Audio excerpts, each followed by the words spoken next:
Okay, you're live.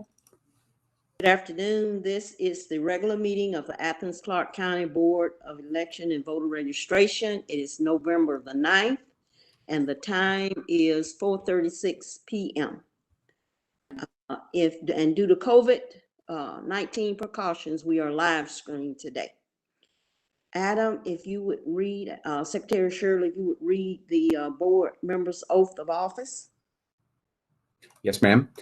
I do swear or affirm that I will, as a member of the Board of Elections, duly attend all ensuing primaries and elections during the continuance thereof, that I will, to the best of my ability, prevent any fraud, deceit, or abuse in carrying on the same, that I will make a true and perfect return of such primaries and elections, and that I will at all times truly, impartially, and faithfully perform my duties in accordance with Georgia laws to the best of my judgment and ability. Thank you, Secretary Shirley.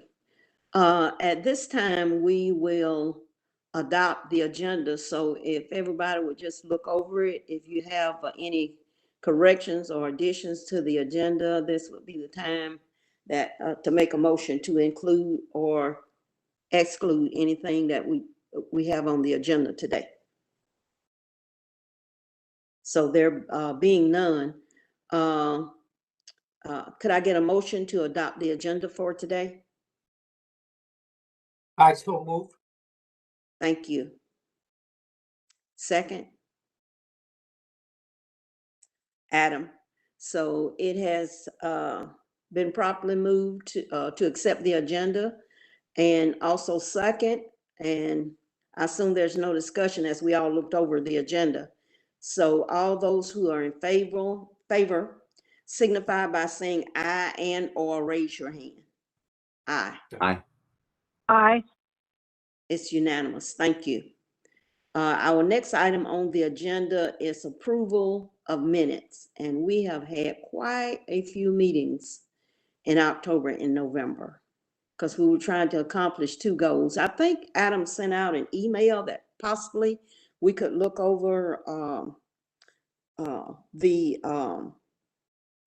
agendas and the minutes of those meetings, because actually, if it's okay with the board, I would like for us to just take them in this batch 1 through 6 and approve them at one time. So what I'll say now is we'll take about 2 minutes to look over the minutes from all the previous meetings, if we have not already looked over them. And at that point, we will be voting on 1 through 6 of the previous meetings, minutes of the meetings that we've had.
All right. Could I have a motion for approval of the minutes from October the 12th, 2021, October 22nd, 2021, October 28th, 2021, October 28th, 2021, November 2nd, 2021, and November 5th, 2021. Rocky. So moved. Thank you. Do I have a second? Second. Thank you. We have approval of minutes, and we'll take a vote. All those in favor of approving the minutes from all those previous meetings, would you please raise your hand or say aye, either or. Aye. Aye. Aye. Aye. It's unanimous. Thank you. I looked in my emails. I did not see any public comments. Did anyone else receive any public comments? Okay. We will now have the director's report. Good afternoon, Board of Elections. Good afternoon. Do I need to wait? No, ma'am, we're good. I'm sorry. We're good. Thank Okay, you. no problem. So I have a very small update, but it has a lot of content. So I'll go ahead and start with our activity report. I wanted to explain a little bit about Eric. And before I proceed with the activity report, to kind of explain why we have so many deletions and cancellations. So Eric, if you all remember, it stands for Electronic Registration Information Center. And we are one of 30 states plus Washington, D.C. who have partnered and have access to ERIC. And if you recall in Senate Bill 202, which revised official code of Georgia 21-2225, Georgia was a benefit of ERIC. And this allows us as a state to access data that improves the list maintenance process of our voter registration activity. And of these 30 states, we all share voter data and data from DDS for the purpose of improving our voter rolls. ERIC gives us access to the Social Security Death Master List. And from that list, 99% of the voters who match on that list, they are automatically removed from the voter list. And then the remaining 1% will show up on our dashboard, and we have to research before we can make any kind of removals. So what we do is we match name, date of birth, social security number, and driver's license. And this is compared with the information that's listed on our voter registration roll to that which is listed on the Social Security Death Master List. And if there is any matches whatsoever, the registration is removed and a letter is sent to the family of. And then if there are no matches, then the voter registration will remain untouched. So ERIC, the in-state process, when it comes to a voter who has moved from Georgia to another state, have moved in our state, we compare the voter data with the DDS and determine if a voter potentially have a more recent activity in a different county. And so what happens if it's more recent, those are merged, but there's still a letter that is mailed to the voter's address requesting an update. So we can either remove their name from our voter list or update it. And as I mean, remove it from our list, I'm saying Athens-Clarke County list, and then it's updated with the other counties' information. There's also a cross-state process where the data is compared from other states to determine if a voter has a more recent voter registration or DDS information in another state. And we receive these lists and we mail a notice to inform the voter that we are just to get the information, to request to see if the information is correct. And then they have 30 days to respond to this notice and to let us know if the information is valid. And if there is no request, then the voter is moved to inactive status. And I say all of that because our activity report does show that we have a larger number of cancellations this month than we normally have. So since the implementation of ERIC, we have 920 cancellations. 823 of those are moved out of state. 15 of them are felony removals and 72 are deaths. So this is Georgia's way of keeping a clean voter registration roll by removing people that have either moved out of the county or have moved to heaven. I'm just going to say heaven. Okay. So anyway, they have moved on, however they have moved, right?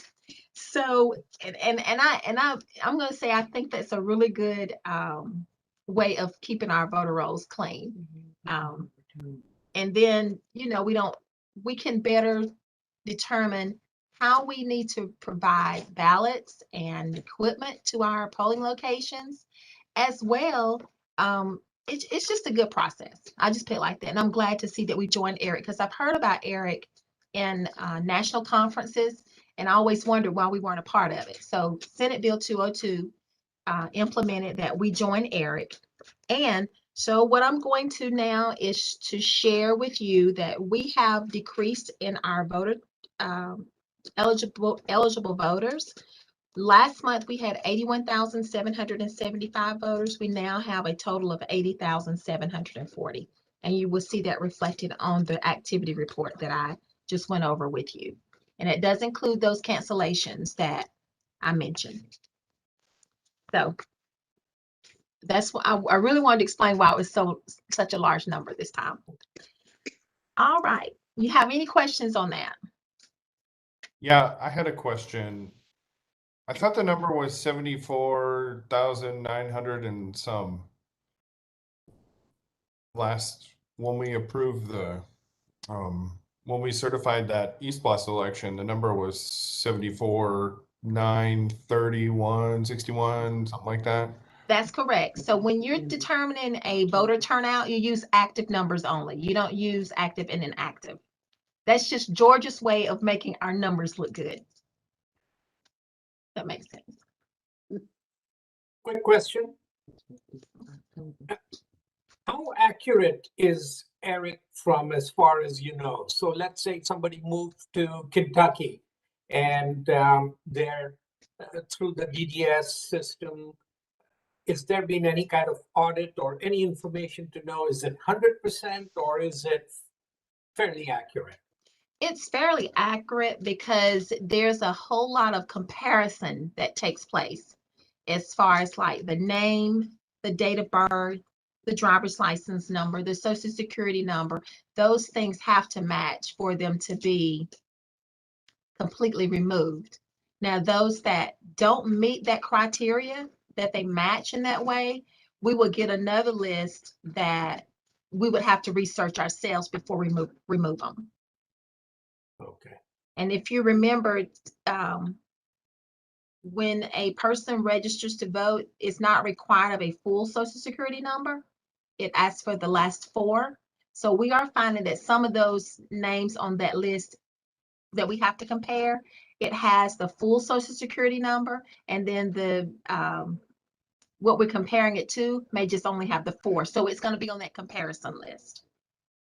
So, but if someone moves to a state that does not participate in ERIC, then we would not know about it, right? That's right. The only way we would know is if the voter goes there and says that I'm registered to vote in Georgia, and then there's a form that is filled out that they mail to us.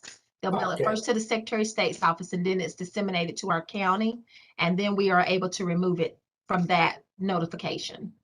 But what we do is if we receive something like that, we send them a confirmation notice for them to confirm that that information was correct. What happens if someone moves to a state that is not part of ERIC and then they later on move to another state which is part of ERIC? Will the DDS system catch that they were once registered in, or at least had a license plate in Georgia? Yes, that's true. Okay, great. Thank you. All right. The next item, just wanted to go over the remainder of 2021's goals. And it has a lot to do with the budget request for FY23. So today I would like to have from you, if you would aid me in this area as it relates to the capital budget request. And there's a couple of things that I wanted to bring to your attention that we might ought to consider. One is something that will enhance the process of absentee voting and how we process those absentee ballots once they're cast. Since we had such a number of those in 2020, and I do foresee that absentee balloting will continue to be something that our voters will take advantage of, I think it would be a good time for us to consider adding some type of mechanism that allows us to easily process those absentee ballots.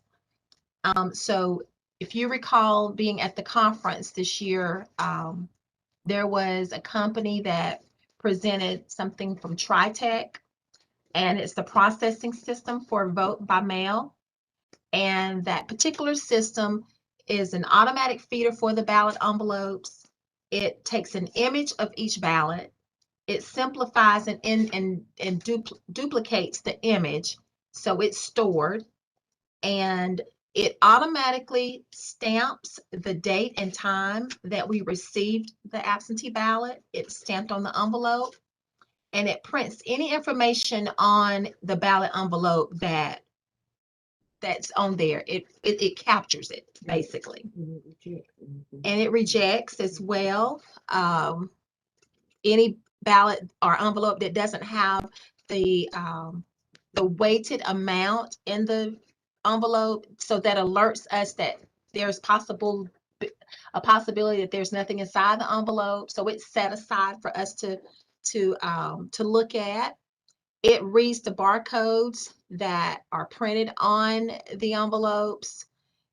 It has a signature verification, which we're no longer doing a signature verification, but if that happens to come back, that part is there. It can sort the ballots by precinct and group them according to how we would like for them to be grouped. And there's a lot of things that we can set ourselves. It has a tray for the label printing. There's the software. It gives us the number of ballots that were processed. And it's a sense of accountability for us as far as how many ballots we receive. It has a ballot tracking mechanism, and it provides a full audit trail of our ballots. So I'm hoping that we would consider that as we move into 2022 elections. So that's one item that I wanted to bring to your attention. And then there's some others that we've been looking into that has to do with our voting equipment itself.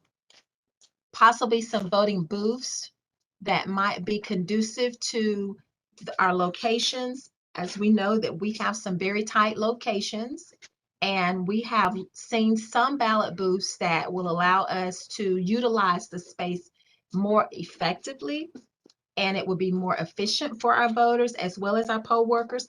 And it may even be a little more, I'm going to say, more productive for us as far as transporting the equipment and storing the equipment and different things like that. So I'm wanting to get your feedback and just kind of let me know what you think based on some of the things that you saw at the conference that we ought to pursue in our budget.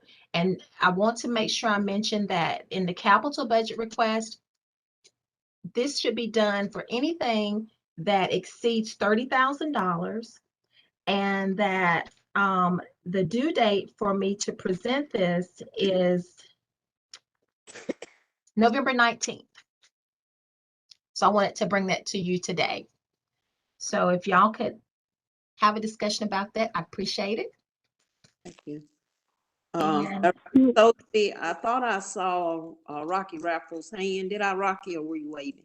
I did raise my hand, but if someone else wishes to go first, they can. Okay, yeah, I have a quick question.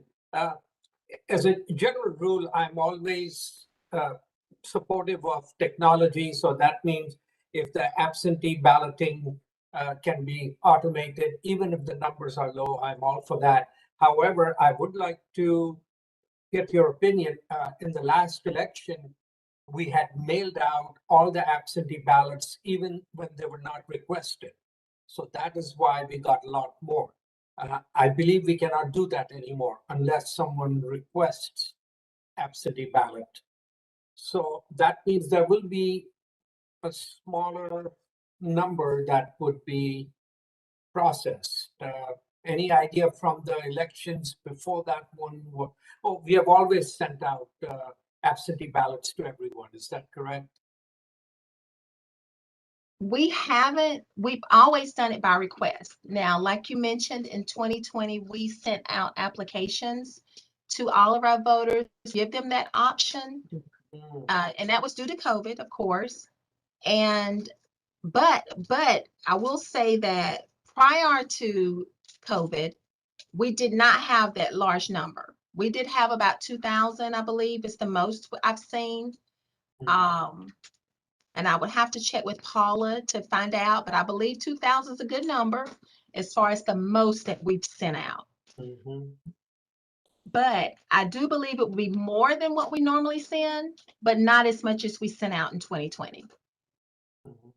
Well, to me, even 2,000 is something I can justify investing in equipment. That's still too many to be processing by hand, but we'll have another discussion on it. Okay. And I'll say my goal is that by election night, when our polling locations are returning to the warehouse with their supplies, I would like for absentee ballots to have been counted by then. Because I definitely don't want to see what we experienced in 2020 and 2018, where we didn't have as many absentee ballots, but that has always been the delay, is the absentee ballot. So if we can get that down to a science with using this technology, I would feel comfortable. And I know you would, and I know that our elected officials would, and I know our community would, because then our results will be coming in a little faster. And what normally is the holdup is absentee ballots. And that can win an election or it can lose an election. And so I believe that this would bring a little bit more stability in our process. Yes, and I really believe strongly in keeping up with technology. As far as the booths are concerned, how many complaints, if you had to add them up, have you actually received from voters via polling station manager that, hey, the guy was overlooking at me and I did not appreciate that, or whatever? Do you mean about I mean, what is spurring you to look at these booths that you speak of? Right. So since the new equipment was implemented, I just feel like we should have some kind of booth, but I didn't want to jump the gun, so to speak, when we received the equipment until we saw what it was going to actually entail, what was going to be required of it, how much space we were going to need, and all this.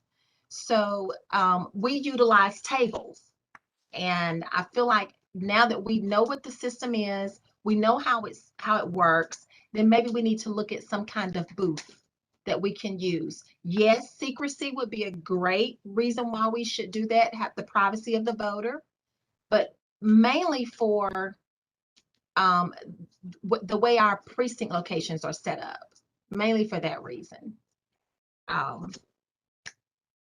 Rocky. Lisa, yes, Lisa. Hey. Now, yeah, that's I'm sorry, Rocky was next. I'm sorry. Could you hold just for a minute, Lisa? Thank you.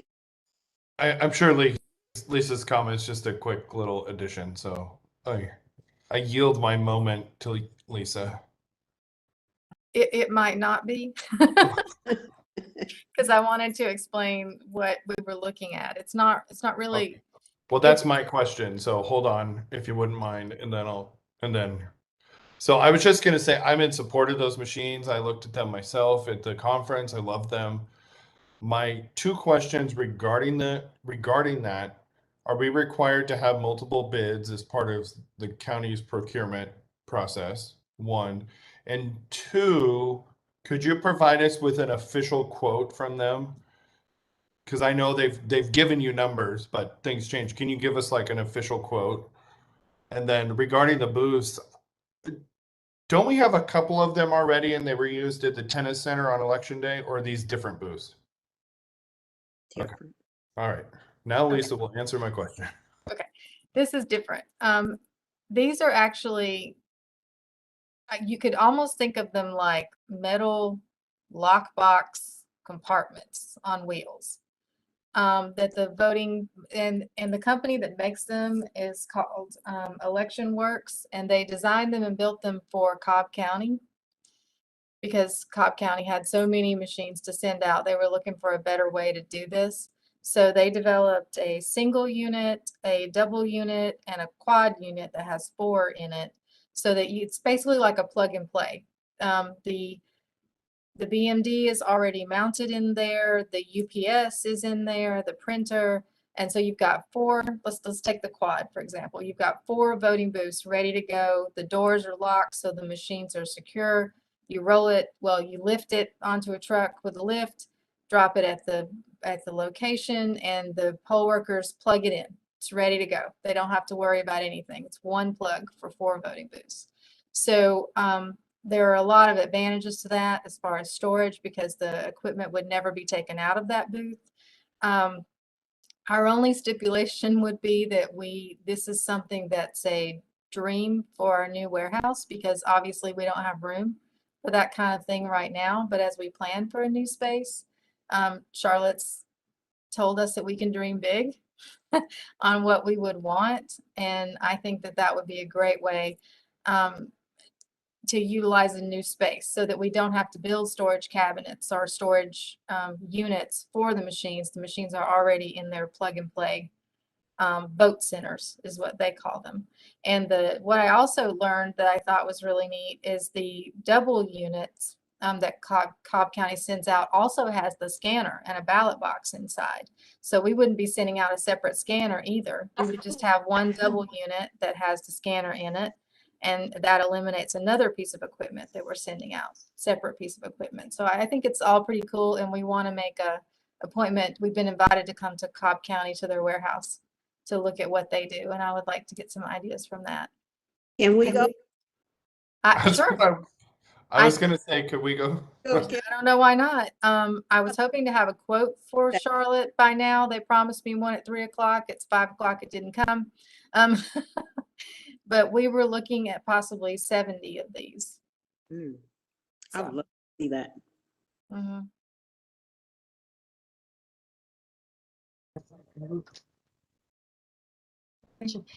The question just came up to me, is it a way we could go look at, put it up, or get Cobb County to send us a picture of it, maybe, to get us started, maybe, to see what it looks like. And I think that might remind them of what, I guess when they see the picture, they will remember what they saw at the conference too. But yeah. I don't know if these were actually at the conference in Georgia, because we saw them in Arizona. We did. That's right. And yeah, I would think it'd be okay for y'all to go with when we go. I guess we'd have to probably limit it to two board members, though, right? If you were all together there looking at them and had a quorum, then you've got the public meeting issues. Yeah. Okay.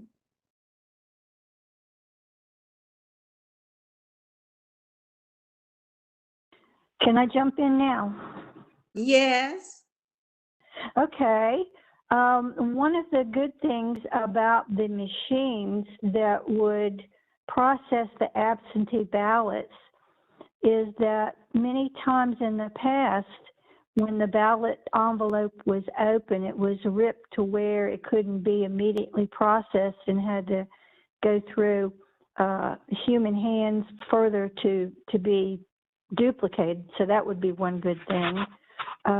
My question for both of these items from life experience would be, everything always looks good from the beginning, but I've learned if I'm going to engage a business with something, then I want to know, how do I get out of what I've gotten into?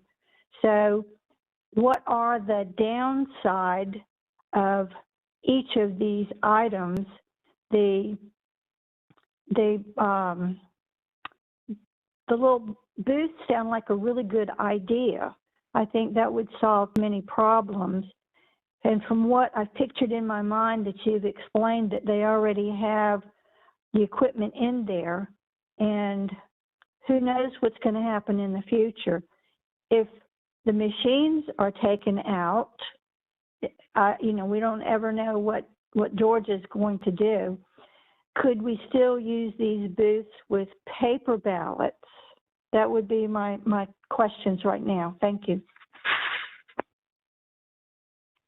I can answer about the booths. I think it would be overkill for paper ballots. So I'm not really sure. I guess that's a question we should probably ask to see if Cobb County has thought about what they're going to do with these if this equipment is decommissioned.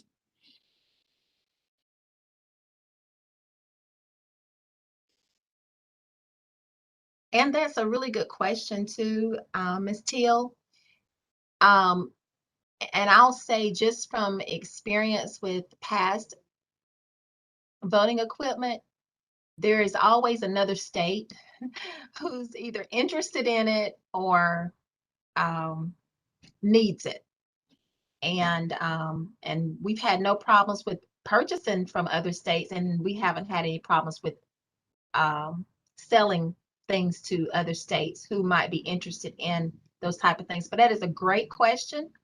And, you know, I'm thinking also, since I've developed a professional relationship with a good many of these companies, because I've seen them at conferences and the national conferences and the state conferences, I might pose a question like, can we have a trial period with these, you know, to see if it's something that we like. And like Lisa said, it could be overkill. And if it is, then that would be another conversation to have with them. Do you have anything that's not as overkill? This is going to work, and it'll work for a county large as Cobb County or Hall County, but we're not there yet. So what do you suggest us having in lieu of what we have? So I will have a conversation with them as to, can we try it out? And if we don't like it, what can we do? Reimbursement, give us something else, let's downsize or whatever. So that's a good question. Yes. I guess the other part of my question that maybe I didn't express well would be, okay, I've bought this new car. I like the way it looks. It seems to do everything I want to do. What have other people found are problems with both of these items? I mean, do they sound like they're going to open these envelopes really well and they're going to slice and dice just as we want? And these booths are all, I mean, people have used them before. Have they found problems that maybe we weren't told or didn't expect? Okay, so for the booths, I talked to the warehouse manager in Cobb County, and he spent some time going over with me what they found, because they were built as prototypes for them. So since then, their second and third order of these cabinets, we'll call them, they made the changes, the company made the changes on them that Cobb County asked for, and they like the third iteration of them much better than they did the first. And he told me about some small modifications that they've done on their own too. It's nothing too drastic. It sounds like they really like them. He did tell me that movers have to be careful because they are rather heavy. So he did tell me all of the downsides too that go with it. But all in all, they're very happy with them, and it's expanding across other larger counties in the state. Gwinnett's looking at them. Fulton, they have already bought them. So. They sound really good to me, but I always want to ask, you know, now that I'm driving this car that I bought, I can't talk to anybody because the motor's too loud. So I just wanted to know the downside. And I did ask him, I asked him specifically, since you've got them, what don't you like about them? Tell me the downside, you know, all of that. And he did. Thank you. I see Adam. Thank you. I was curious. I know we've thrown a bunch of questions around. I might have missed the answer about Rocky's question regarding the bid process. Would this be something where we would have to, because it's a county purchase, would we have to have multiple bids, or how does that work? Yeah, and I kind of jot that down just now so I could remember to answer it. So how that works is over a certain dollar amount, we have to have 3 bids. However, there is an option that if it's a sole proprietor, or like that's the only company we can get it from based on, that's the only thing that the state recommends. It was a situation like that, but I don't believe that particular item is. So yes, we would probably have to get 3 bids and go from there. And as far as price is concerned, I don't have a price. I do have what was spoken to me was $200. And I thought it was $200, but it wasn't, because I was ready to pay with my credit card. So, so 200,000. So that is a large item, and a large cost to our county. But yes, we want to make sure it's going to be beneficial too, not just buying it because it's the end thing, but to buy it because it's going to be beneficial to us as well as the voters. So Definitely.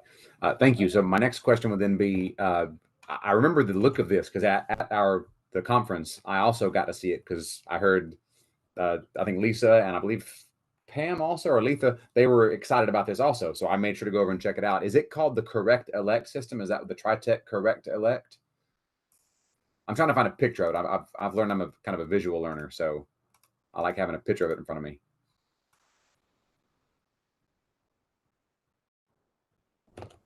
yep, you're right. I just had to flip it over. Yeah. All right. Good It's deal. called So then, yeah, Correct Elect Vote by Mail Equipment. got it. Okay, good deal. Then, yeah, I am just like the other board members. I'm all for this because I remember, like all of y'all do, last June, the odyssey of and absentee ballots were the major thing that slowed us all down. So this would help with that. I'm wondering, what do you, how many people does it take to staff to operate that machine? Do you happen to know, like for the process that we would be using? From the looks of it too. Okay. How would that compare with the same volume of processing we would be doing with people, like what we did last year? Would these 2 people be replacing 6, 8, 12 people?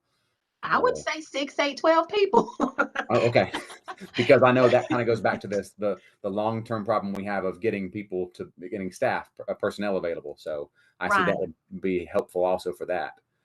Yes, and I want to also add that it's a processing speed up to 30,000 items per hour. I mean, that covers a lot. So we can do absentee ballots in 2 minutes is what I'm hearing. About 2 minutes and we'll be done for Clarke County. Yeah. All right, good deal. Good deal. No, thank you. Let me see. I'm looking over my list. Yes. So then I'm just curious. That means that you mentioned the November the 19th would be when you need to go before, I imagine, the manager's office with this request. So you would be needing from us our approval tonight on that, or at least at a meeting after this, which will be a special called meeting, if not tonight. Is that right? Yes. Gotcha. Okay. That would be nice. Usually I just go on and ask, but I'd like to have y'all's input. Definitely. And I appreciate that. The sticker shock is a little intense there, but what's the life cycle? What do they estimate? How many years can we expect to get from this? I can ask that question. And I'm sure they'll probably say, depending on how many elections you use it for, but. Yes, I will ask that question and share that with you. Gotcha. And I'd be curious to also know, while you're asking them, about the, what estimated maintenance costs we can expect. Like, is there just, like, I'm thinking of it as like a copy machine with all the wheels and the moving parts where it just requires servicing sometimes. So, of course, it wouldn't break down until the middle of an election, of course. I remember, if I can jump in, I remember them telling us there's a service plan or something you have to buy into, something like that. Gotcha. So I think I'm remembering that correctly, that it's like covered for the first year or 2 years or something, and then there's like a maintenance plan that that you kind of have to buy into if you own. So that's the only catch I saw in the sales pitch, so to speak. Yeah. Gotcha. And there are some other counties here in Georgia that are having runoff elections, or other municipalities. I'm not sure if they use this or not, but I may just go ahead and send in our blog if they're using it, for us to let us come over and look at it, even though it'll be after November 19th when they use it. As well, if I'm not mistaken, this particular unit may be used by our water department. So I'm going to go over and see if we can see what they're actually using. I believe it was, if it wasn't this company, it was another one, but I know somebody mentioned that our water department is using one of these type of devices. Gotcha. Do you remember, Lisa? It wasn't the TriTech, it was the other one. Gotcha. OPEX or something like that. Okay. Gotcha. Okay, and then thank you, Madam Chair. Just a couple last things to wrap up. I love the idea of both of these. Anything that, and I've learned enough from soldiering through all this stuff with staff that I trust you all, and if we need something to make y'all's lives easier, I'm all for it. Do you know, just in ballpark numbers, would the order of 70 of these cabinets, we're calling them, would that be more than or less than the 200,000 number that we're looking at for the TriTech? Are we talking another amount about that much, or is it going to be less? I wish I knew. She Okay. would not quote me an estimate over the phone because she says it depends. The price point depends on how many we order. And she promised me an email by 3 o'clock and it's not here. So Gotcha. Okay, because again, the idea, I'm all for that. I like what Ann points out about how we don't know which way the wind's going to blow. I would imagine we're going to be using these. We're going to ride these BDMs until they fall, or BMDs until they fall apart, right? Just like a car you buy with a bunch of money. But the wind might blow a different way next year, so we wouldn't want to have, like you called it, overkill for this stuff. So those are my 2 cents. Thank you, Madam Chair. Thank you.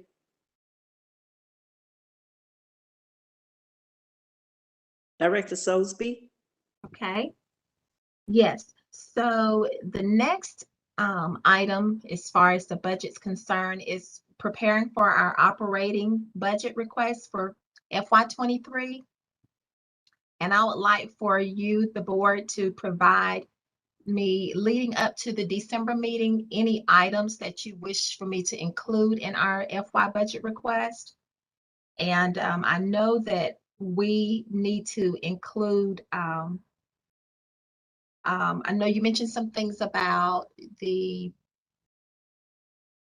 pay that our board receives in comparison to other counties from that survey. So I think that's something that I need to include in there. But I wanted to kind of give you a timeline of when I might receive my ballot packet. Usually it's like the mid to end of November, so I expect that I'll be receiving it really soon. But I have a little more time to spend with that versus what I have with the capital budget. And let's see, the last day for submitting the FY budget through adoption of the FY23 operating and capital budget, that will be in the packet. So as I receive all of that, I'll share with you also the key dates. But the line items that I would make a request for can consist of contract labor, postage, conferences and schools, dues and membership, training, travel, and then indirect expenses that that are provided to us by Athens-Clarke County, such as copies, printing, our phone bills, postage, different things like that. So I'll share that list of line items with you as I receive them. And what we have to do in our budget request. So our requests are submitted within the previous year's operating budget limit. So what I have to do, like if a line item exceeds the limit of the FY22 budget, then that amount is listed and justified on a report called the over budget limit request. So That's basically what we do in our budget request. And then as well, if there are any new initiatives that we need to include and any additional positions that we might need to ask for, which I don't foresee us needing any positions, but I do foresee some possible new initiatives that are less than $30,000. So, and that one would be, you know, looking at your pay rate, that would be considered a new initiative, I believe. We'll file it as that. And but anything else that you might have that you feel I need to include in the budget, just maybe send it to me in an email, and I'll have it ready for you for December's update. Also, we include our mission goals and objectives. And that usually changes depending on what we have to consider in our FY23 budget. So we know that we'll have our runoff election possibly, depending on when it will be for next year, as well as our November election.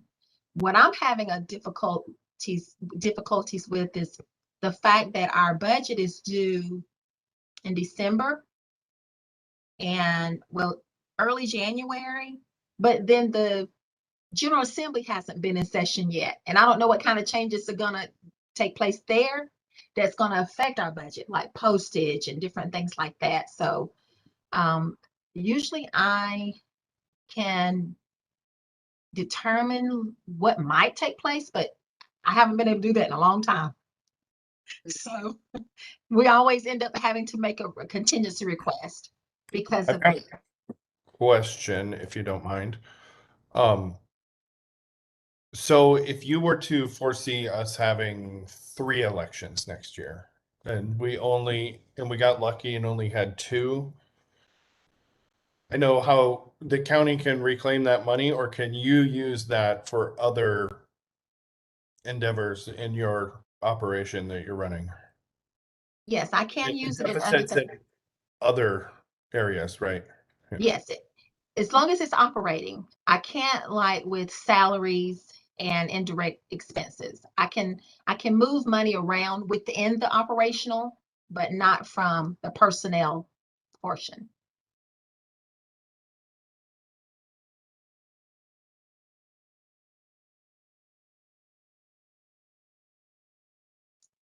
Okay, so during the process of me preparing for the budget too, I stay in close contact with my budget analyst with Clarke County Finance Department, and she's usually very, very helpful in helping me get the number that I need and making sure I have all of the forms that I need to present in my budget packet. So I just wanted to kind of give you a rundown of that process. That's all I have, except there are 3 open records requests that are in your packet that we responded to, and one was responded by our Assistant City Attorney, Lisa Pappas. Thank you, Lisa, for doing that for me. And but that's all I have. And if you have any other questions, I'm available to answer those. Thank you, Director Soulsby. Or does anyone have any more questions for Director Soulsby? Okay.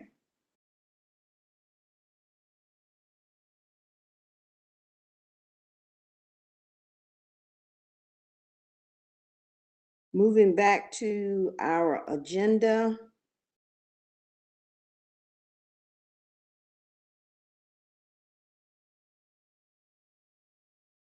Right. We are on old business now. And I think I noticed we struck a few because of something we decided to deal with in the future. And so unless someone has a question about 1 or 2. So number 3, we are reviewing article. Madam Chair? Yes, I'm I sorry. do have a question about number 2, but it's kind of tails back to the conversation we just had about budget. Okay. So my thinking is, regardless of the pay study, we had talked about, well, I was the only one that voted in favor of it, but the 50-cent increase for the assistant manager and the manager of poll workers. And I'm wondering if we could request that that be built into the poll worker budget request for next year. So I'm not sure how we would handle that, but I'd like to have that conversation maybe the next time, or yeah, if we could at least have the conversation in December regarding that. Okay. And building that 50 cents in, because I think that one of the reasons that some people didn't support it was because it was not in the budget already, and it would put us in the hole on that. So if we can anticipate it for next year, I think that would be helpful. And this is, in my thinking, is independent of the pay study. Just Gotcha. plan for that. We'll make a notation to put that on our December agenda. Thank you. Thank you. Okay. So reviewing Article 6, Section 11 of the bylaws. And I think that we had brought up some language before.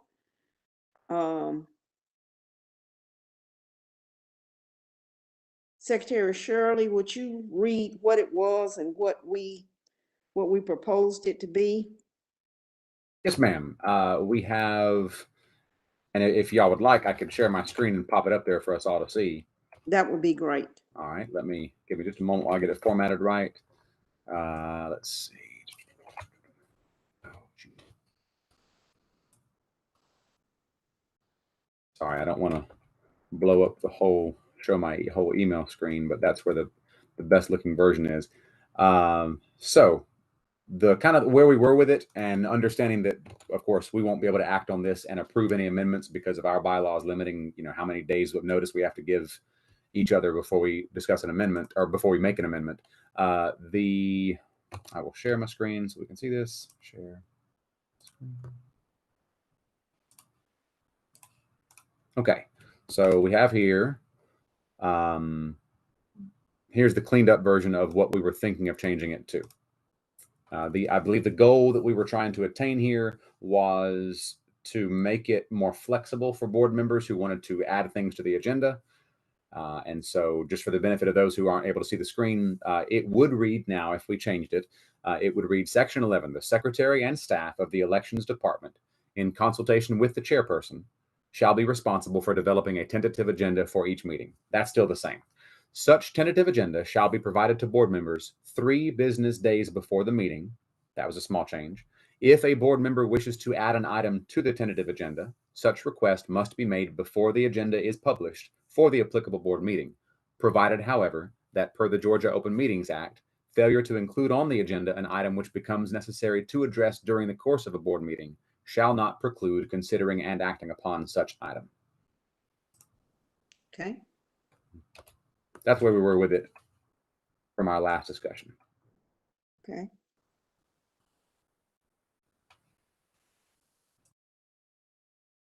Does anyone have anything to add to that or take away from that particular statement? Because that would be the replacement for where it is right now. I think that's what we had expressed. I could be wrong. Maybe there was something more or less to it, but I think that's pretty much the meat of it.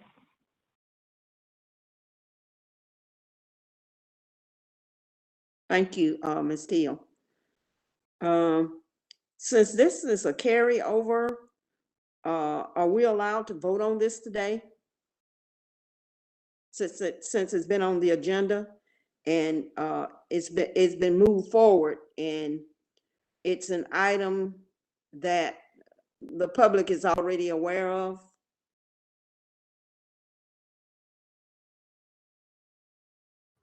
I'm sorry, Madam Chair, was that for me or Attorney Pappas? I was talking to either one of you guys, because I heard you mention something about not, and I might have misunderstood, but I thought I heard you say something about us not voting on it. Right. I'll share what my understanding is, and I'm sorry, Attorney Pappas, please correct me, of course, if I'm wrong. Our bylaws just kind of lay out how we as a board can amend our own bylaws, and there is it's either 7 or 10 days notice is required among us board members. So I would need to say, for example, hey, everybody, I think this is something I would like us to change 10 days ahead of our next meeting. And then at that meeting, that would have been fair warning and fair notice for us to then vote on it. Because I didn't get this language to the board until I think it might have been Sunday.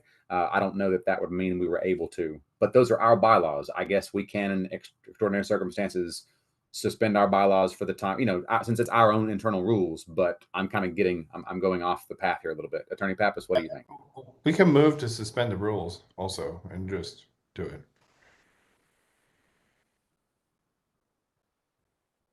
I would have to look at your bylaws again really quickly. I know I have them saved on my drive, so let me see if I am. Of course, I'm not connected because I'm at home. Give me a minute. I think I have your bylaws saved in my email, and so I don't have to get onto the entrance or the VPN. So I would suggest that in order to give you time to do that, that we would at this point move forward on the old business agenda and come back to this item. thank you, ma'am. I appreciate that. All right. So the resolution of all previous lawsuits against the board. Ms. Teal? Yes, ma'am. I know over the last year or so, the board has been made aware of numerous lawsuits brought against us. And at one point, I think just about every board in Georgia had the same lawsuit. And I'm wondering, where do we stand? Have all of these been cleared? Are they still pending? I would like to know how this has shaken out.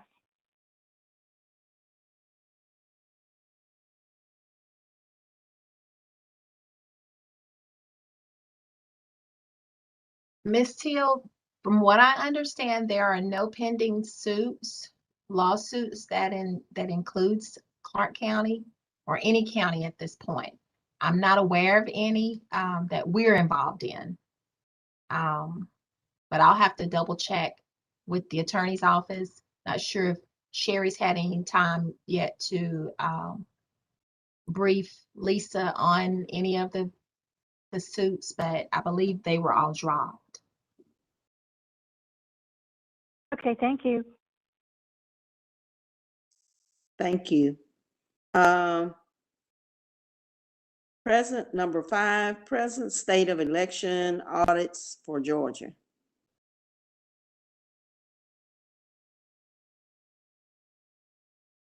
And that was Ms. Teal. I don't want to assume anything, Ms. Teal. But it's kind of self-explanatory. Are we under any, it's the state of Georgia. I don't want to overstep you, Ms. Teal, but it's the question, it's the state of Georgia under any election audits at the present time. Is that what you're asking?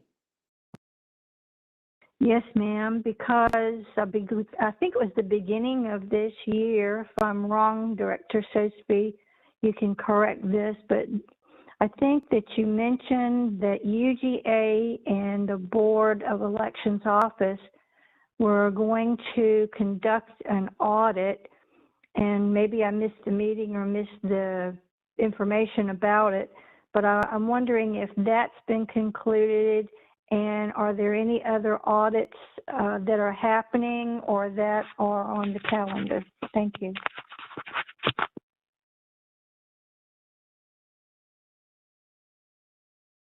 That is correct. There was a request that we pull specific envelopes, signatures, oaths for a audit of the signatures. And we did that, and we haven't heard anything more from the Secretary of State's office related to that. Do you know if they are going to get back with you anytime soon, or will this just drift off into the Abyss? Any idea? I'm not really sure, but I can reach out to them to get an update and I'll let you know. Thank you very much. Thank you, Ms. Teal. Thank you, Director Soulsby. At any time, Attorney Pappas, you can just come in and let us know when you're ready. And Thank you, if- ma'am. Sorry, I didn't mean to interrupt you. Oh, no. I did find it is Article 9, amendment to the bylaws. The board may from time to time amend the bylaws. Any amendment shall be approved by a majority vote. Any proposed amendments must be provided to board members at least 10 days prior to the meeting in which board members are to vote on such proposed amendments. So given that, Mr. Shirley would have had to provide the proposed amendments within 10 days to the board. If this is the same proposed that showed up on the meeting, I can't recall which meeting it was, but I know they've been on a prior meeting. If it's the same, then I would say you're fine and you've met that 10-day time limit. Thank you. Sorry, dog ran in the. Yes, sorry, Mr. Sorry. Madam Chair, Yes. actually, it's a question for Ms. Pappas. I thought that Robert's Rules allows us to suspend those rules since we've kind of sent them out 10 days ago, but not officially. Could we vote to do that first and then pass this if we wished?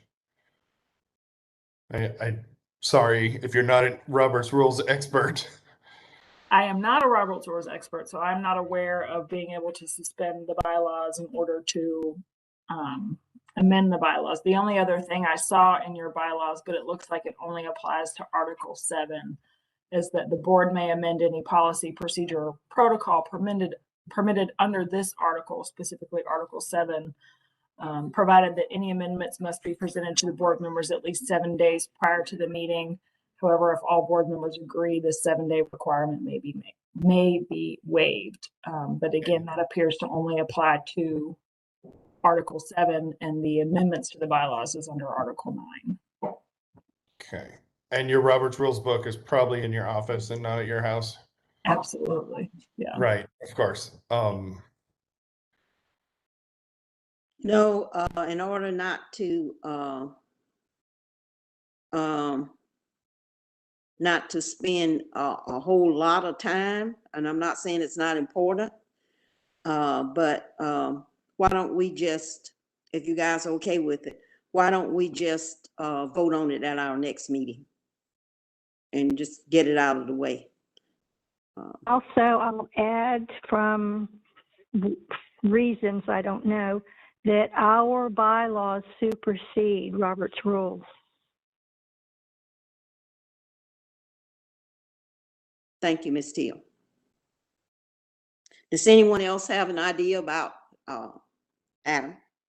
I'm sorry, Madam Chair. I just wanted to check before we move on. Are we five satisfied with, or I guess, how about this, since we're not voting on this, is there anything you would like to see this motion or this new amendment look like that is not currently there? Anything you want, any language you want added or changed so that we can just kind of consider this ready to go? And so we definitely meet that requirement, for the 10 days notice.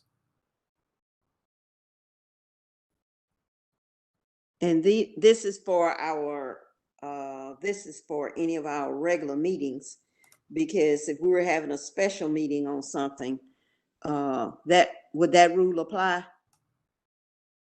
It says each meeting, so I would assume that anytime we gather, that would be able to apply. Okay. But again, this is the email that we had the five of us had, where I laid out the. I'm sorry, I didn't strike through the stuff that wasn't. I'm just noticing the formatting wasn't what I thought it was going to be. But that's the email that I sent out to you all on Sunday. So.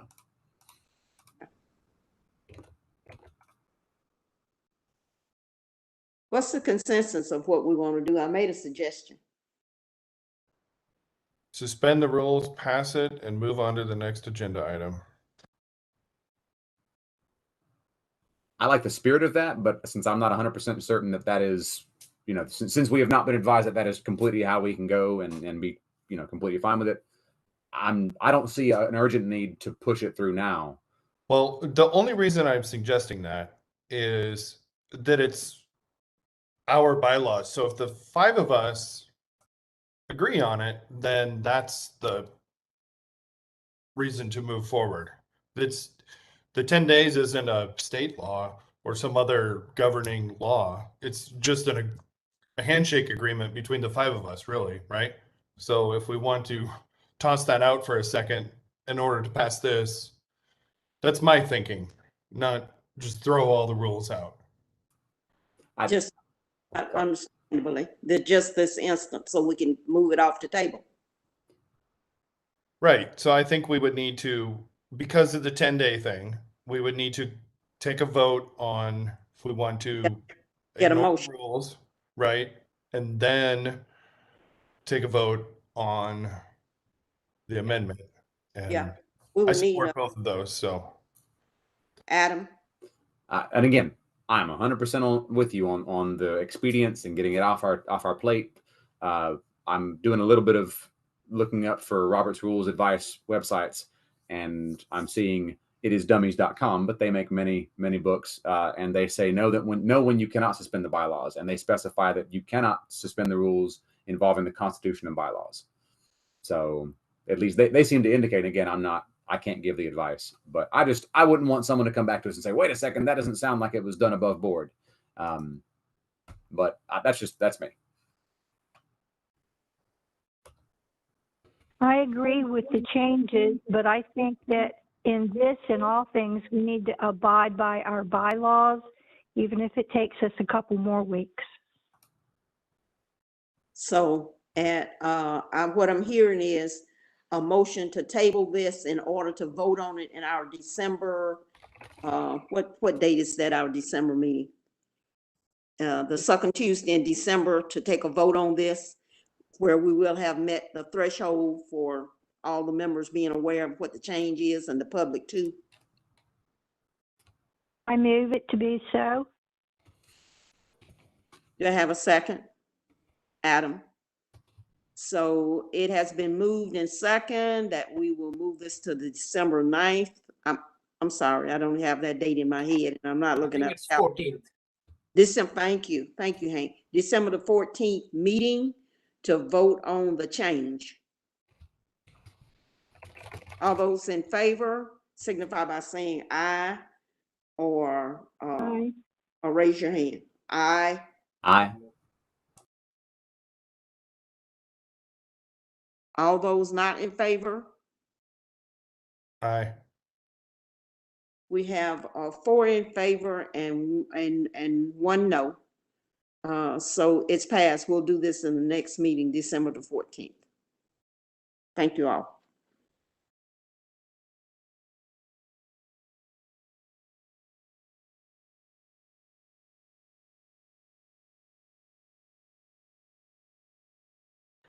How are we doing on time with regards to the mayor and commission meeting? Or they haven't even started yet, right? Yeah, they already started. We're at almost 5:45.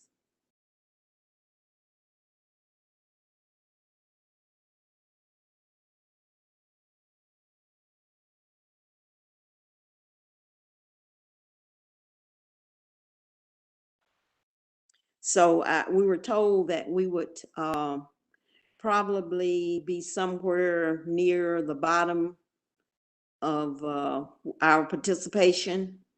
I saw they sent out the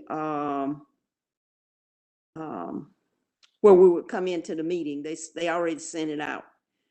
So I guess when we adjourn, if we think we might be overstepping our time, that we would, not go through all of our new items, that we would do that at that time and then hook on to the meeting that they're having. I know I don't want to be out of order. And let me look at the new business for a second. That's the second thing. So new business, capital expense requests, staff.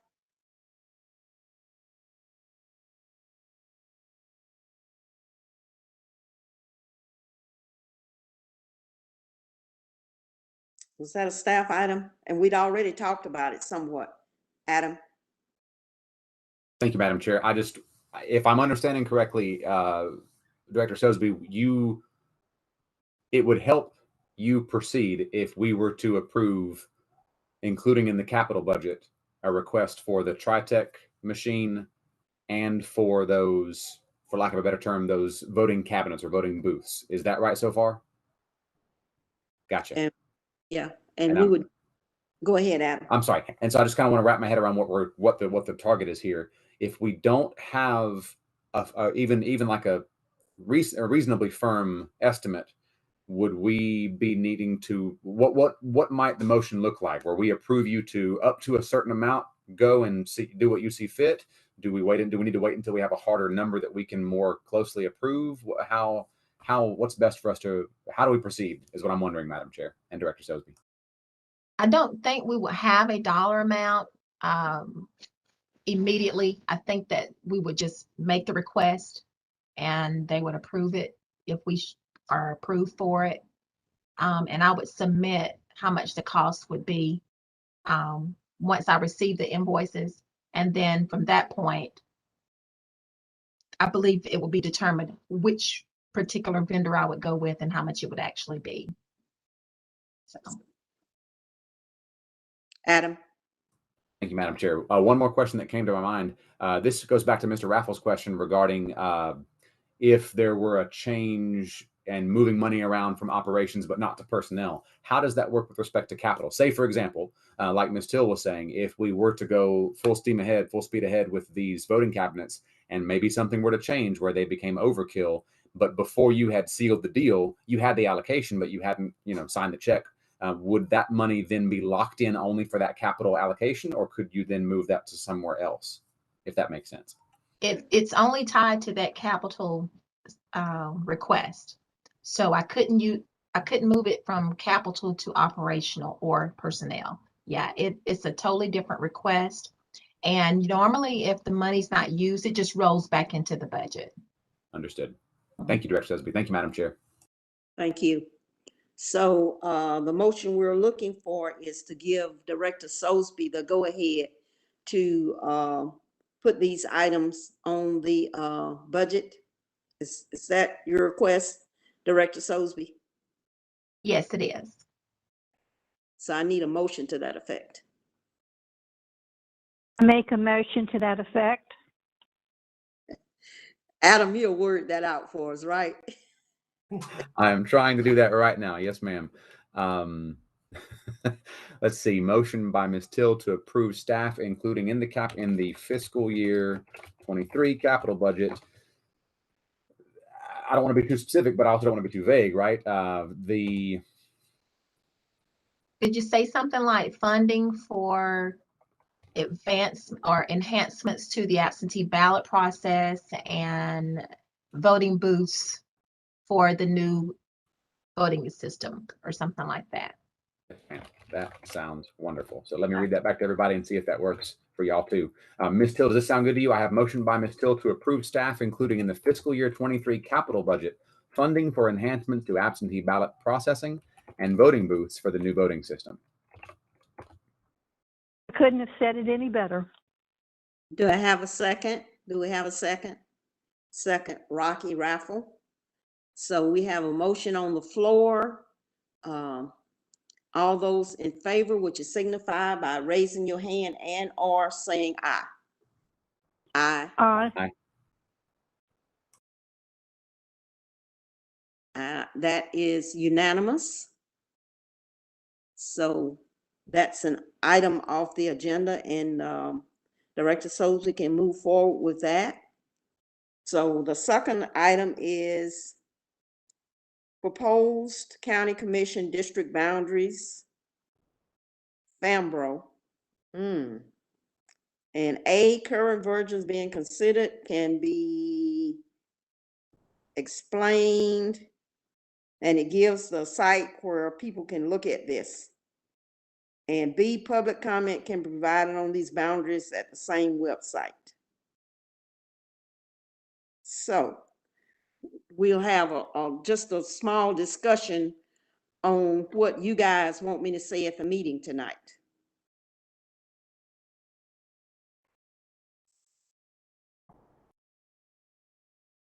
All right, Hank? Adam is going to be presenting basically why we are supporting the staff recommendation. I thought as a chair, you might just want to, introduce Adam and say, if you would like to say, add anything about the process yourself. But okay, then you can just say as a chair, Adam is going to be presenting the board's position on the particular map that we are approving that has been presented by the staff. That's all I can think of. That should be sufficient. Yeah. Madam Chair, if I might inject here that I would in some way word and mention that we had parameters within that we had to work when we're producing this. I think that since Adam is doing that, that might be a conversation that he might start out with. Yeah. Adam, I do believe you have that in your words you're going to say, talking about the parameters and so forth, right? Yes, ma'am. Sorry, excuse me. Sorry. Yes, Madam Chair. Yes, Hank. Sorry, excuse me. And of course, for my part, I'm happy to, I believe the way we had left it at our meeting last week was Hank and I were going to work together on this. We've kind of gone back and forth with a loose outline of what we're going to say. In there, we mentioned the time constraints that we felt. And then, of course, at the end of it, we're going to our plan right now is to, before we hand it over to Mr. D'Angelo, I'll be sure and stop and say if anyone else on the board would like to say something that I might have left out. That's what we're going with. Of course, if we want to do something different, we can change the plan. But that was the plan we kind of have been operating under this weekend. Yeah. Did I see Rocky's hand? Rocky? Yeah, I think that we also need to vote to approve these maps. We did. We have not Yeah. done that part. Yeah. Yeah. Yeah. I trust you folks to say what you wish to say. You'll be fine. Yeah. Yeah. You guys will all do a great job. But Willa's giving an intro, Adam's giving a play-by-play, and then Joe's giving a technical. Yeah. Mhm. More or less. Pretty yes. much. Right. Me and Hank will sit there and look pretty. Okay. That's Well, it. I might have a word to say to the commission, but I haven't really thought about it yet, but I will in the next few minutes. I'll keep my mouth closed this time.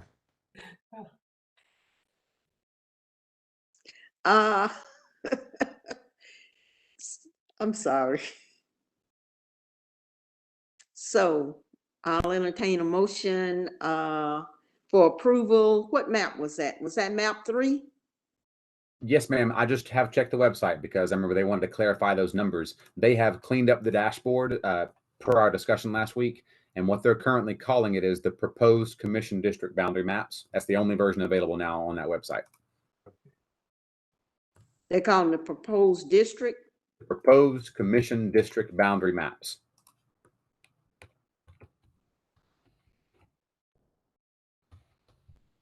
Okay. So what we'll be voting on, I entertain a motion for that, for the proposed commission district boundary maps for approval of those, of it.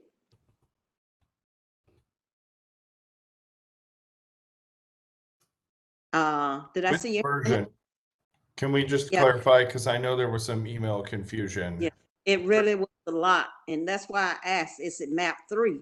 Oh, I'm sorry. I'm sorry, Madam Chair. I Yeah. misunderstood what you were asking. It is what was called version 3. It was the version, the last one, and y'all correct me if I'm wrong, what I recall Mr. D'Angelo saying was, and what we agreed to, we would go with the version that they ended up displaying for us at the last time we met at the planning department auditorium. But Which they they don't called have a version 3. number, right? Yeah, They don't. that's- I don't have that in front of me. Right now, you don't see a number on that one. Just a description, right? Correct. Yeah, It was we- version 3. Okay, Okay. but is that what is on the site? Because we want to be really precise about the language. Yeah, Adam, I think you missed some emails while you were at work. And there was a Oh, whole conversation about how they archived everything except for that Yeah. version 3. They renamed it to whatever, final or something like that. I thought they Oh. renamed it to, at the end of the day, it was like version 3 or map 3. Yeah. not- But, so that in itself, basically, that's what I was asking about, because I want to be real precise about the language, because I don't want to throw anything in there that would even more confuse the situation. Did I see your hand, Hank? Yeah, well, we don't have, only reason I don't think we have to be precise in naming the map is because it's the only map that is going to be proposed by the staff. So maybe we can make a motion saying the map that is being proposed by the staff, by the GIO staff. It's not like they're proposing more than one map. Right. That's why I said it would be the proposed commission district boundary map that was proposed by the GIO, some language like that, Yeah, that would. for our motion. So I'll entertain a motion with some language similar or like that. Adam? Madam Chair, I would move that we recommend to the Mayor and County Commission the proposed commission district boundary maps as developed by the Geospatial Information Office. That sounds like a great winner. Second. All right, I think we've had in the discussion, but if anyone wants to add or subtract to that, now's the time. If not, all those in favor, would you signify by raising your hand and or saying aye? Aye. Aye.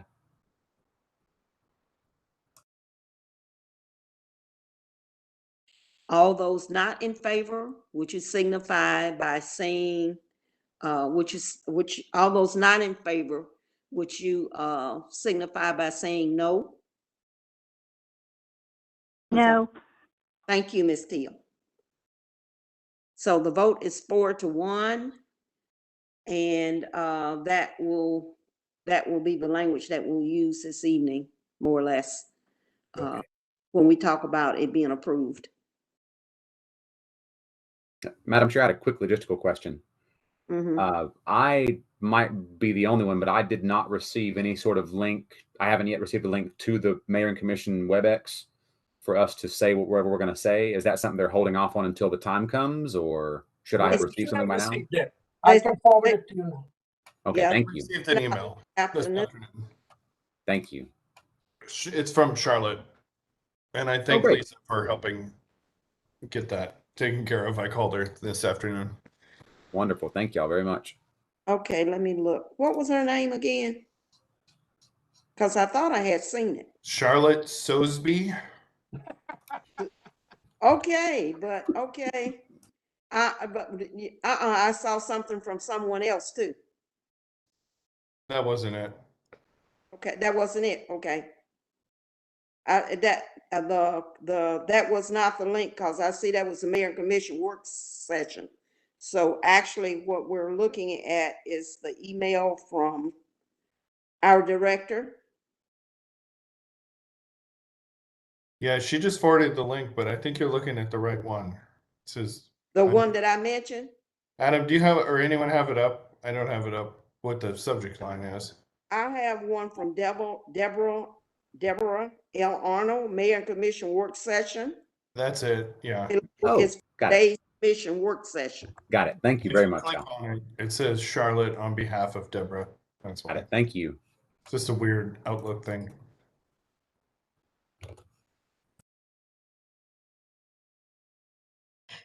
Rocky keeping everybody in line, I hear.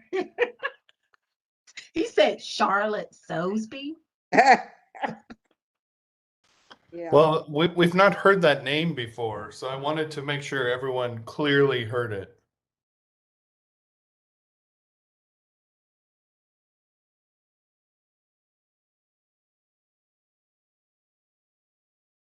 Okay, guys, would someone please read the next agenda item? Because I'm having just a little bit of trouble pulling up the pulling up the agenda. Yes, ma'am. I see new business item number 3, debrief on system used for returning election materials, and that's for Mr. Raffle. Well, again, I just wanted to go on the record commending the staff, especially the warehouse staff, for the super efficient intake process they redesigned. I was honored to be a part of it, and I think we can make a couple little tweaks for the future, and it's great. So kudos to you again. Yes, Ann and I felt like we had hit the jackpot, right, Ann? Hallelujah. It was great. We want badges that designate our table. I know, right? Okay, Funny hats would work. that's not bad. Okay, so number 4, comparison of remuneration for various county election superintendent staff.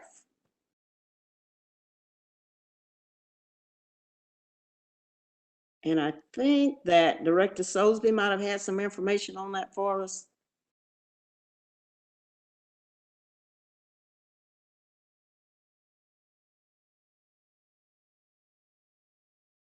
She had sent us an email regarding this. That's right. I sent you guys an email shortly after the conference where we had compiled different amounts that many of the counties are compensating their boards for. And I don't know if you had a chance to go over those or not, but I did provide those to you if you can find them. If not, I'll see if I can find it and send it to you again.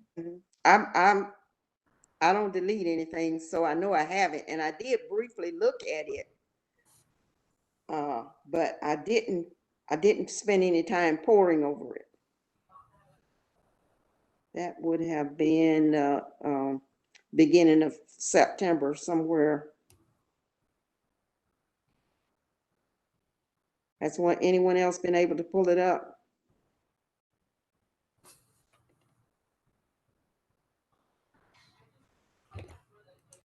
No, ma'am. I'm looking through my email also. I do remember getting it. I remember at the time thinking that's going to be a great thing to think about when the budget comes around. Mm-hmm. I see a budget timeline.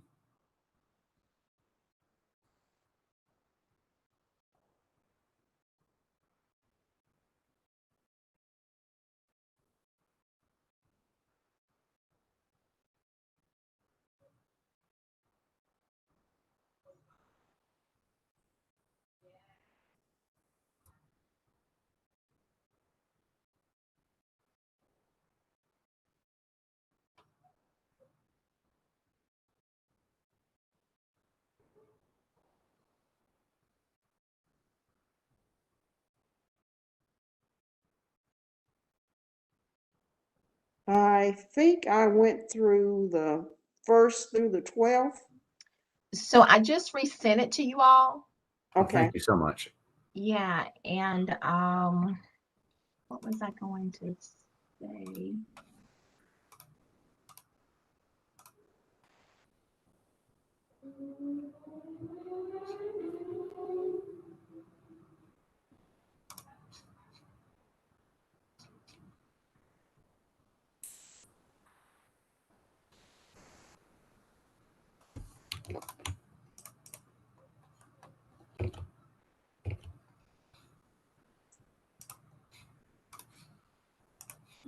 I also see an email from Mr. D'Angelo, and it is, I think Hank had emailed him, right, Hank? I just replied to him. He wanted to confirm that that the map we are talking about is the version 3, or he actually wanted to let us know, which he did in his second email. So I believe we are good to go in terms of our What we voted on. vote that we took. Yeah. And so, Madam Chair, I'm not sure who all is able to see the spreadsheets that Director Soulsby just sent to us again. There are I want to say that one of them is a survey of, looks like 31 different county boards and how their monthly pay works for the working board or for their board members, things like that. And then I see 3, 6, looks like maybe 10. No, I'm sorry, about 12 different counties that have a little more detail on, it's the salary study is what it's called. So that's just to summarize for those that are on the phone with us. Mhm.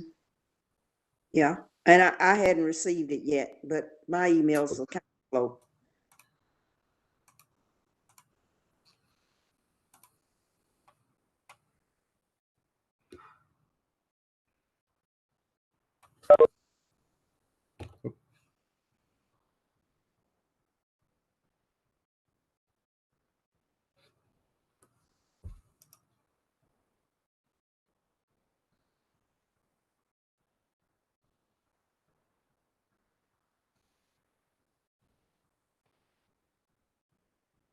And so just, I guess, Madam Chair, if you don't mind, Yeah, go ahead, because I still don't see it. I got you. I'm just going to, I guess, think out loud and just kind of give my thoughts on, as I'm looking over these numbers. It has our current per diem is, I believe, $25 for as board members. And then on election day, $15 per hour worked. And then, although I see under the salary or under the board survey, it mentions $25 for our first hour of the day and then $15 per hour afterwards on election day.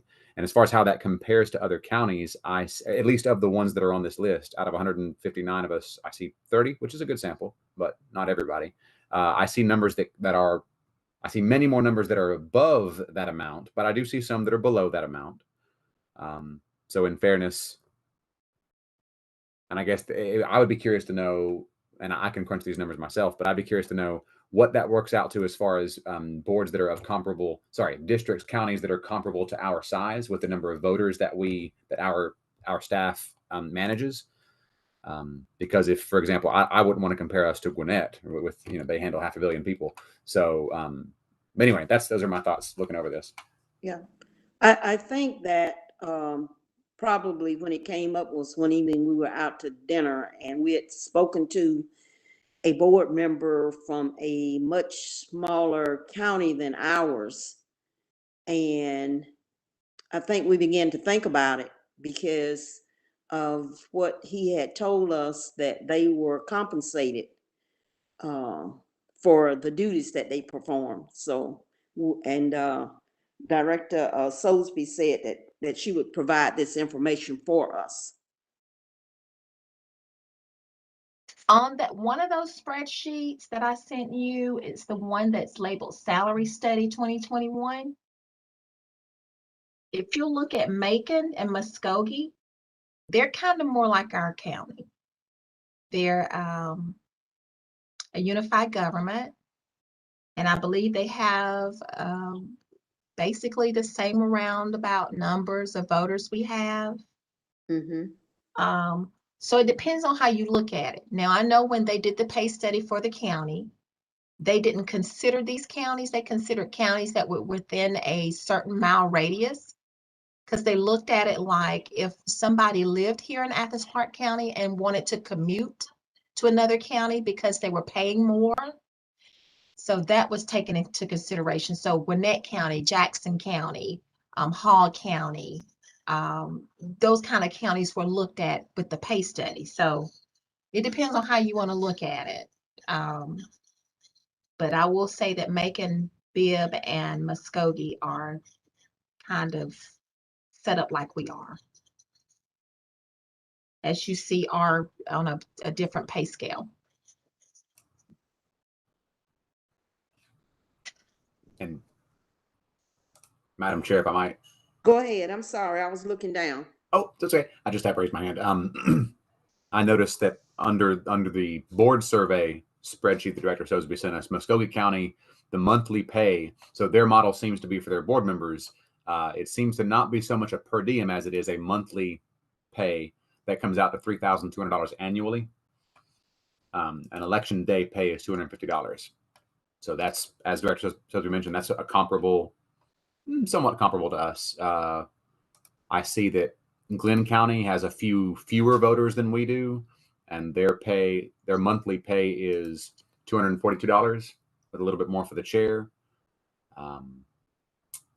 Lowndes County is close to us, $200 per month, with a little more for the chair.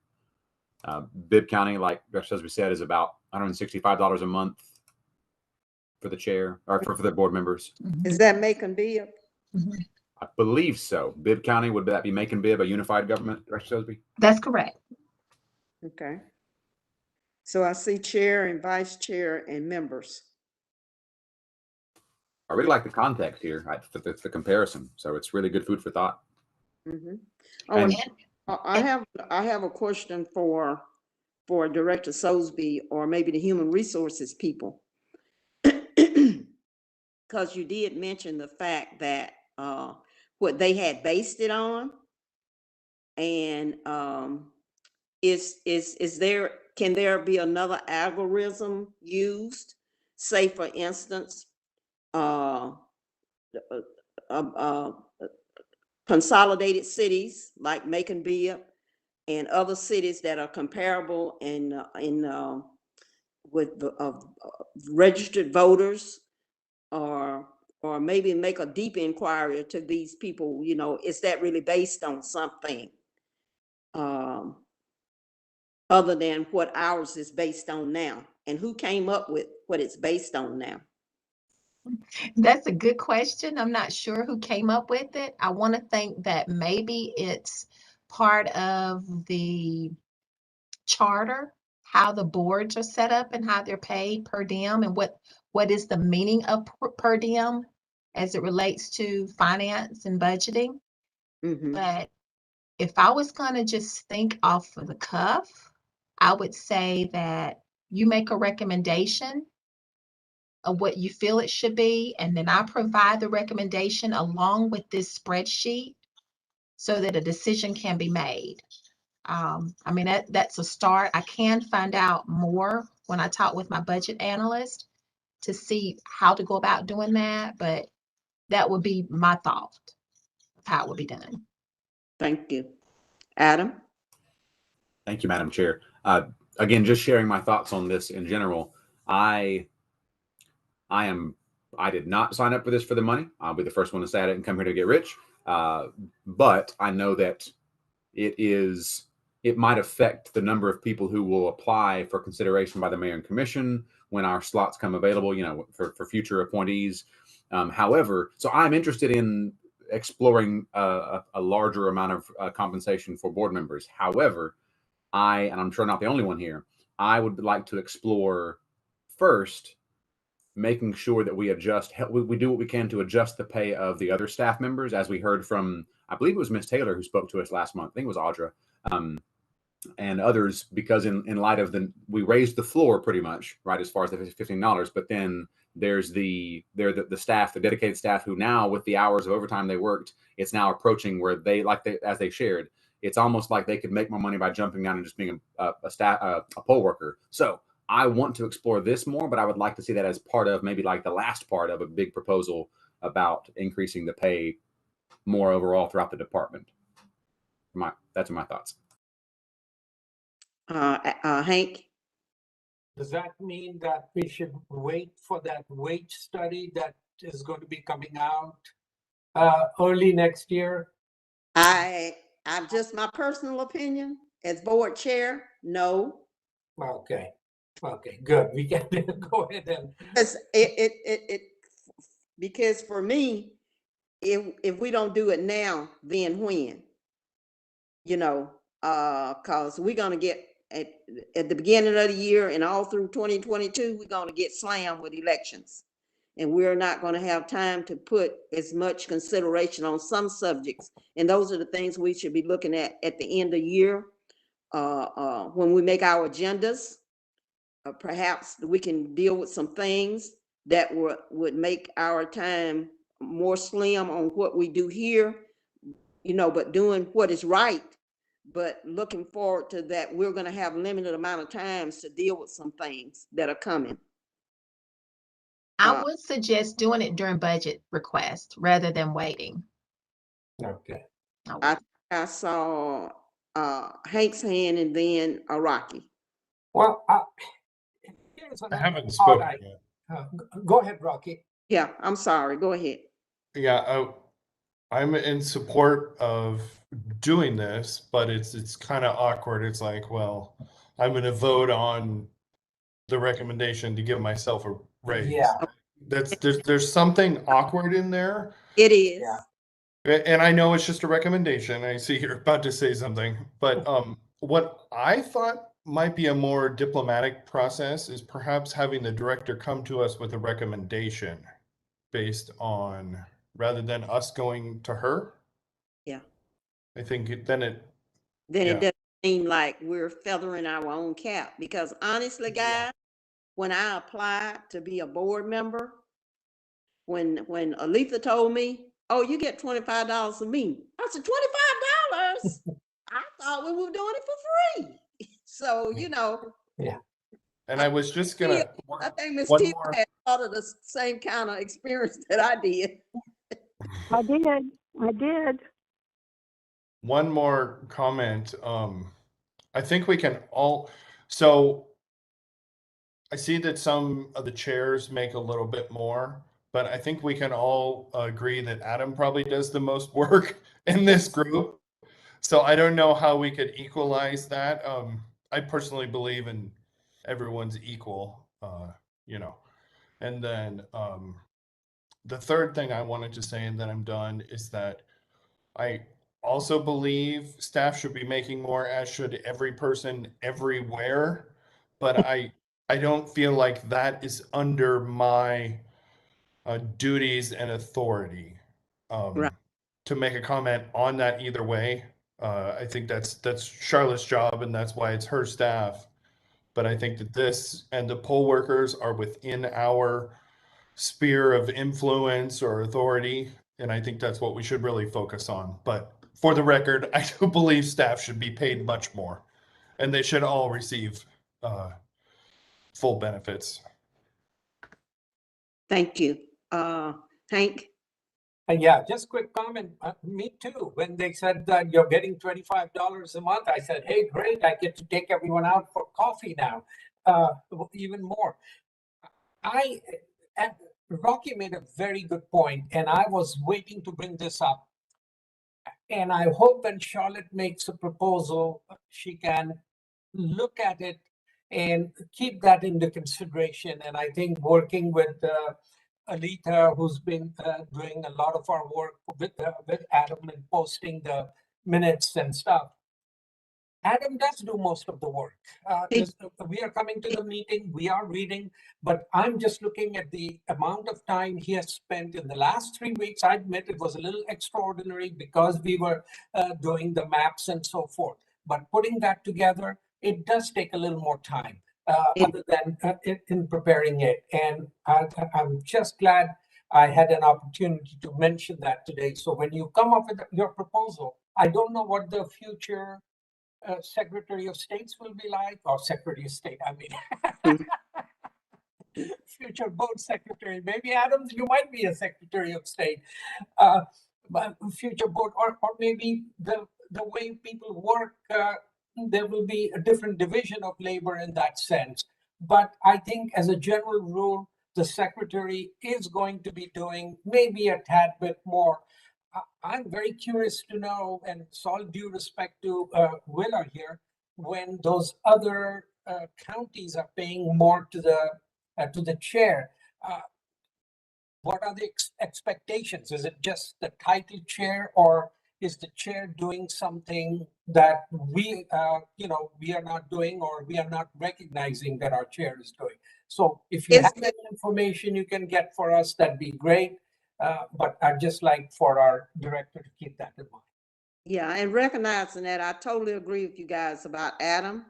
But, you have to look at the pattern that has been formed in America. CEOs, heads of organizations, it's just that away, because they're like directing people, but they don't do the work. Yep.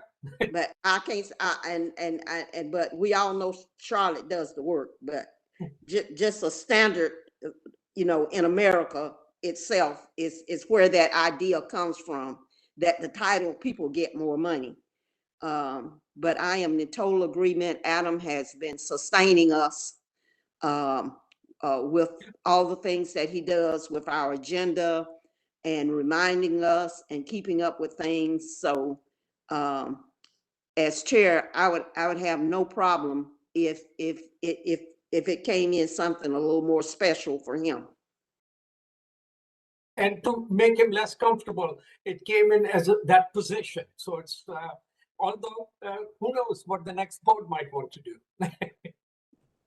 Can we at least get him a trophy?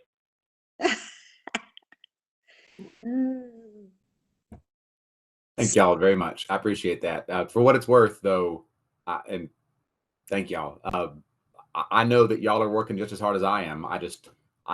The work that I'm doing comes out on Word documents when I'm done. So please, don't think that I'm like, I do more work. No, we all are working really hard. And so I agree with Rocky. I really appreciate y'all's sentiment, but I think all of us deserve whatever pay we end up getting or not getting. I think it should be equally divided among us. But thank you all so much. I really appreciate it. And I really like what you're saying, Rocky, about that it should flow from the director, to us, to do that. So I would really like to entertain a motion, and Charlotte, don't want to put any more work on you, but is that something you feel like that you could do for us? So thank you. I sure will. Thank you. So at this point, I'll entertain a motion that Director Soulsby would, how did you put that, Rocky? Yeah, if you don't mind, I'll just make the Yeah. motion now. Go ahead. Yes, thank you. I move that we ask the director to make a recommendation on board compensation. Do I have a second? I second it. Thank you, Ms. Teal. So we have a motion. It's been properly moved and seconded. We've had lots of discussion. So all those in favor, would you signify by raising your hand and or saying aye? Aye. It's unanimous.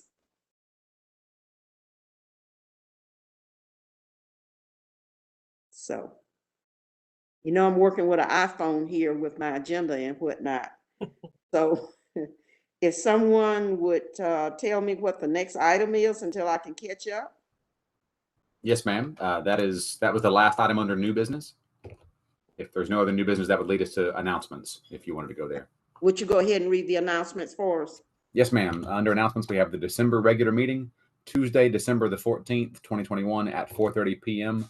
I'm assuming that will be this way, virtual, not in person. Yeah, I think so. Unless it would be something out of the ordinary where, we were working with the maps. It called for us to meet in person.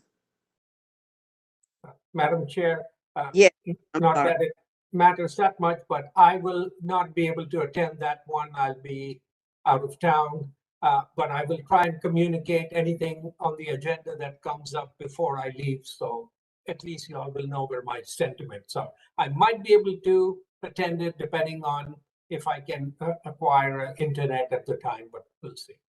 Okay, thank you. I too will probably be there, but if Hank's definitely not, I'll make an effort to be there. I'm going to be traveling, but we can make it work.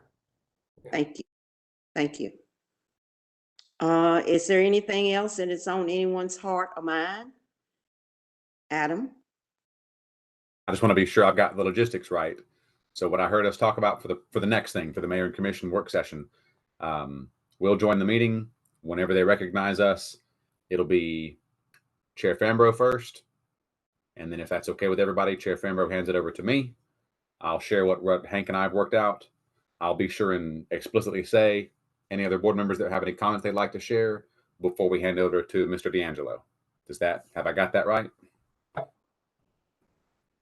Yes. Mm-hmm. All right. All right. So if there is nothing else on anyone's else heart and mind, I call for a motion for adjournment, and we will reconvene at the mayor and commission meeting. Do I have a motion? Just a second. How do we know?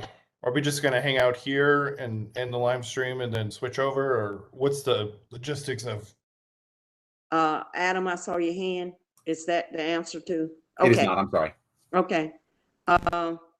I just assumed, and I may be assuming something that is not right, but I assume that once we adjourn here, that we would go and plug into their meeting, and they would be able to recognize that we're there because of us Okay, in. Yeah. And at some point, whoever's does what Lisa is doing will tell I guess, city manager that we're there, and then they can just say, they'll bring up our name somewhere within that time frame.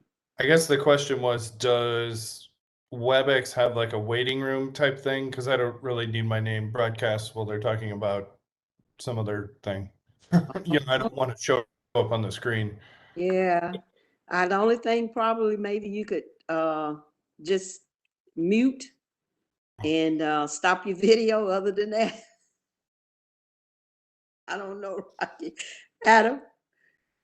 Yes, ma'am. I was just wanted to be sure. I'm pretty clear on this, but I want to be Attorney Pappas, if you wouldn't mind clarifying. The 5 of us might be on this WebEx call, but we're on a Zoom call. We're not able to talk to each other because the only thing happening is what's being displayed and broadcast, like what we're doing right now. So we're totally fine to have 3 or more of us to be at that WebEx. Is that correct? Yes, you all can be there as long as you're not discussing anything regarding to things that you would have to make motions on. So, and I'm not sure what their WebEx links are like. Mr. Raffle, I have not joined on one of those. I would assume it's the same as this. You might be able to, as you're logging in, change the name on your screen. Yeah. Or, put just a phone number or whatever, and then mute and hide your video, but it's not really sure. Thank you, ma'am. Thank you, Madam Chair. Thank you. When Fatima arrived. Attorney Pappas, will you be there joining us at the next meeting?